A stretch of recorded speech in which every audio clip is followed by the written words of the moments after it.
Hey, it's Todd Ault, and welcome back to Wall Street Words. Today's word is bond rating.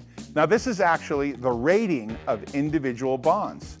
These individual bond services like Standard & Poor's, Moody's, Fitch, AM Best, and others, they actually look at the bond issuer, and their ability to pay those interest and principal payments, and they assign it a rating, usually AAA being the highest rating, and you can go all the way down, I think, to D, pretty bad, single D ratings.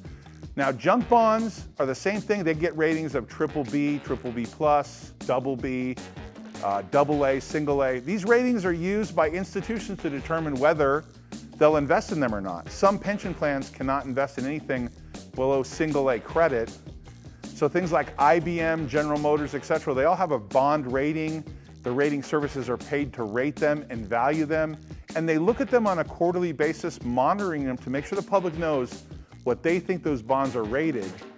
The rating services help people evaluate whether they should take that risk or not. As a side note, obviously, in 2008, 2009, those bond ratings were called into question. Collateralized mortgage obligations, CDOs, and others were rated AAA, but they failed.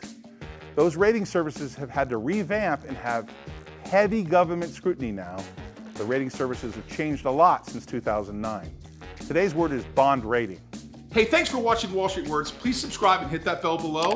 If you think this video adds value, please share it with somebody. By the way, if you want to watch more Wall Street Words videos, there's 2 videos right here you can watch right now. There's new videos every day. Thanks for watching Wall Street Words. Always great things happening here.